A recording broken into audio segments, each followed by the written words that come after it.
Welcome back to Lang Park, and New South Wales have wrapped up the first State of Origin for 1993, 14 points to 10 over Queensland. 2 tries each, 2 in the first half, 2 in the second half, and a disappointing crowd, or a disappointed crowd as far as Queenslanders are concerned, leaving the park right now. It was a record crowd, we believe, but that hasn't been absolutely confirmed at this stage. 33,000 was the previous record, but they were packed to the rafters for this one. So much was expected of the Queenslanders, and they produced most of the spark in the second half, but a little bit too late.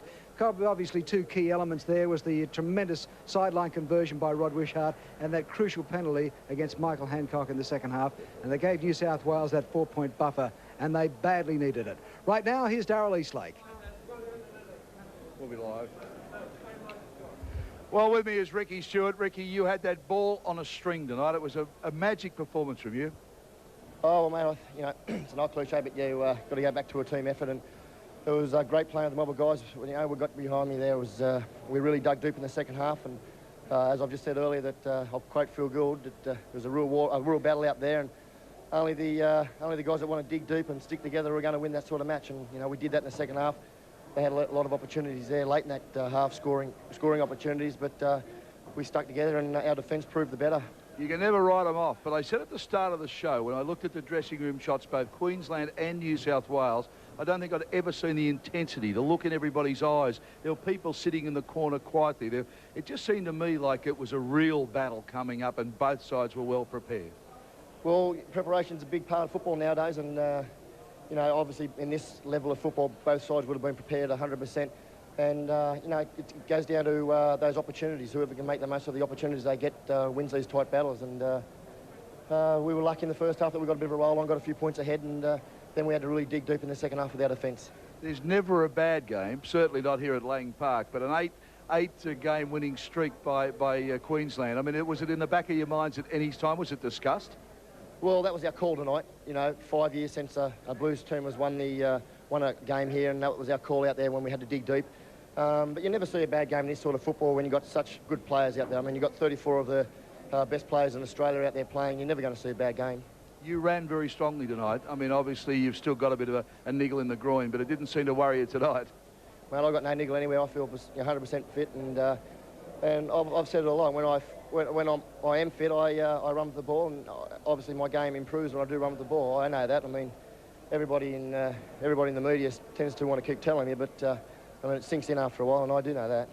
Okay, well, there's $1,000 from Tui's, and of course, as part of the Tui's Blues, $1,000 for you tonight as man of the match. It was a game with a lot of very courageous performances, but it's only game 1. There's 2 to go. I was just about to say that's only game 1, and we're only 1 up in the series. You know, we've shown that we can win away, and it's nothing to say that Queensland can't come back home next week and win at the stadium. But on behalf of the Blues, I'd like to thank Tui's for their sponsorship and for the Man of the Match award. Thanks. Ricky, it's just great to see you back in top form. Thanks, Darrell. Very happy. Ricky there, I mean, he's taken $1,000 from Tui's, but it was a game that you could have given it to maybe 4 or 5, but he was outstanding. Good on you, Darrell. No argument there. Ricky Stewart, man of the match, game 1 at Lang Park for the State of Origin for 1993. Back after the break.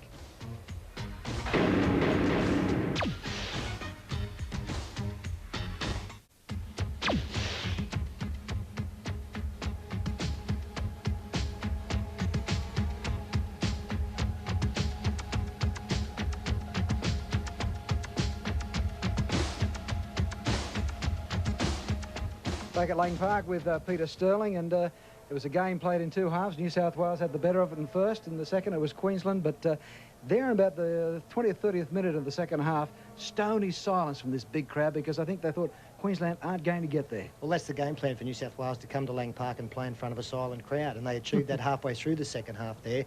Queensland, they got back into the game. New South Wales really looked out on their feet, so as Ricky Stewart pointed out, it was a magnificent effort to get themselves up defensively, because they were down and out. A couple of mistakes late in the game cost them their owns, but a good gutsy win, and as you say, to a certain extent, a game of 2 halves. Well, the full-back battle was billed as, you know, who's going to get the Aussie job. I still can't split them after tonight. No, they both played superb football. Timmy Brasher, absolutely outstanding in the first half, and the longer the game went, the better Gary Belcher got. As Queensland were able to keep the ball alive, Belcher really came into his own and got himself involved. Dale Shearer came into the game. One stage they were both out there, so they had 2 very exciting runners from used to coming in from behind the play, and I thought that helped them as well. Shearer made an impact when he went on. I thought Kevin Walters had the sixes and sevens there in the second half. The New South Wales were starting to say, well, what's he going to do with the ball next? Well, both the Walters brothers were contained for the majority of the game, and I really think that demonstrates how good the New South Wales defence was, that Steve Walters was only able to get out of dummy half late in the game, and Kevin Walters was only able to run the football late in the game. They're two players who really, if the defence is not intense, will take advantage of it. They did hurt us a little bit late in the game, but eventually the scrambling defence was able to clean things up. Well, that first try by Queensland was after a lot of defence by New South Wales. They were really, really out on their feet, but it was a beauty. Bob Linder, take a look at this. Wallace, now Langer surely the pressure on New South Wales. The dive, I think they're there. I think it's there. Waiting for Greg McCallum, yes, sir. And really that try was set up by the two previous rucks. As you can see, there's very little defence out there for New South Wales. That's the widest man. And there we see Bobby Linder, the try scorer, out wide. So there's a lot of space there. Look at the New South Wales defence close to the post. There's 5 or 6 players who had to cover a lot of territory to try and come across in cover. They couldn't do it. And Bobby Linder, I thought, capped an outstanding game for Queensland. He was their best player for mine, scoring the try, and well-deserved one as well. He's probably in the veteran class, but he's still got some toe, hasn't he?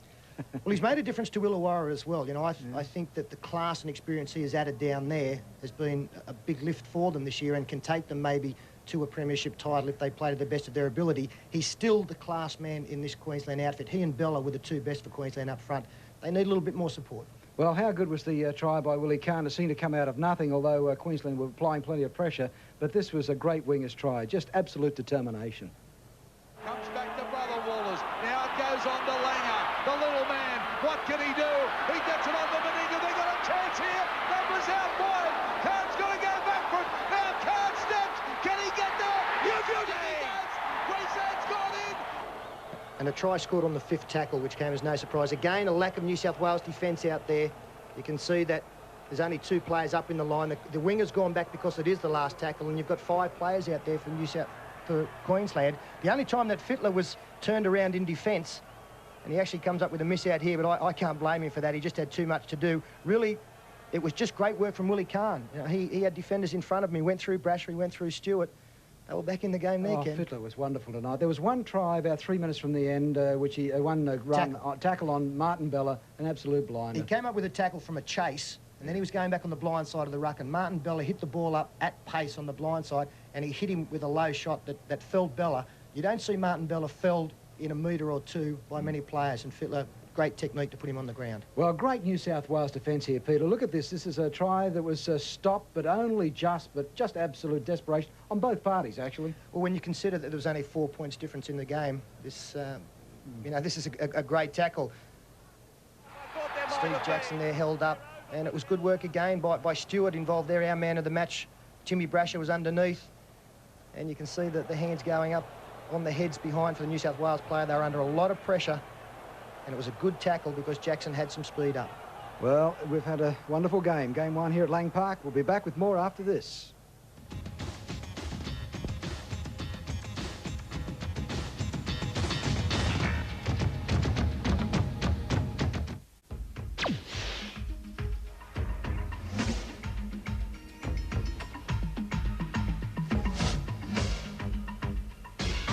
Queensland, the losers tonight in Game 1, 14-10 to New South Wales. Peter Sterling, what can we expect in the second one in a couple of weeks' time? Well, I don't think we'll see much different. Of course, one of the things to come out of tonight's game is maybe 2 serious injuries. Steve Renoff in a lot of trouble, as was Paul Sirenen. There are some ready-made replacements for them on the bench. Fairley was outstanding for New South Wales tonight. He may well come into the side if Sirenen's not fit. And Mark Coyne on the bench. I do think Dale Shearer may find his way in the starting lineup for Queensland. But I think Wally Lewis will certainly be looking in Sydney for a better first-half performance with much more momentum and go-ahead. Now, whether he's going to look for other players, the likes of Gil Meister, Paul Vautin said he thought Darren Fritz may come into contention as well a week or 2 ago. That might be the case. But they didn't get a roll on as well as New South Wales did. When you get a 10-point lead in this game, any team is hard to pull back. There's not much you change in New South Wales, though, other than injury. Oh, that's right. No, it'll be the same side. Sirenen will be there if fit. It was a great 17-man performance. And now the State of Origin has developed, as Winfield Cup football has, to a 17-man game. And no foul play penalties at all. I mentioned 20 minutes into the game, we hadn't seen a penalty in that period of time, and that's unbelievable. I've never seen that in State of Origin. The league must be applauded. I was critical of this head-eye tackle new rule, but it's filtered through, and we're seeing great games. A lot of physical contact out there, but no foul play at all. All right, Peter, right now let's take a look at what you may have won on Footy Tab. I hope you did. Pick the score, New South Wales. Queensland 14-10, paid $69.70. Pick the margins, 122.55. Pick the winners, $18. Friday night football this week. It's going to be a beauty. Eastern Suburbs against the Canberra Raiders from the Wacker in Perth, 8:30 p.m. Check your local guides, but that is a great game of football Friday night. And, of course, State of Origin, number 2, May 17th, New South Wales, Queensland, 7:30 live, right around the country. Be with us for that because I expect great things there. Well, Peter Sterling, it was a match to be enjoyed and it had everything.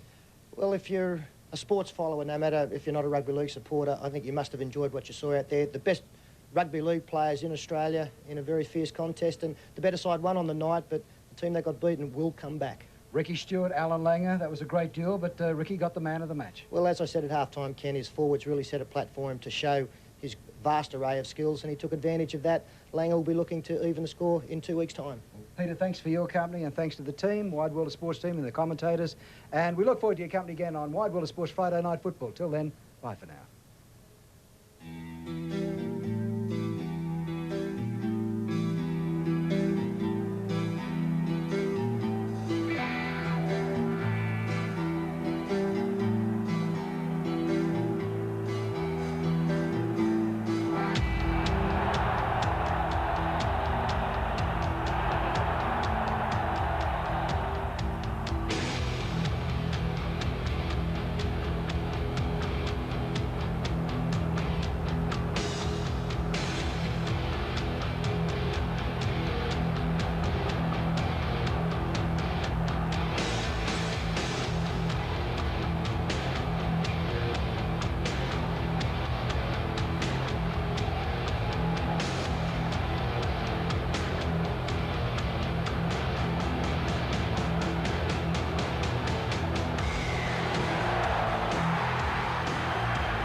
This has been another presentation from Nine's Wide World of Sports. The 1993 two-year State of Origin telecast, proudly presented by Metway Bank, Telecom Australia and Powers, Queensland's own.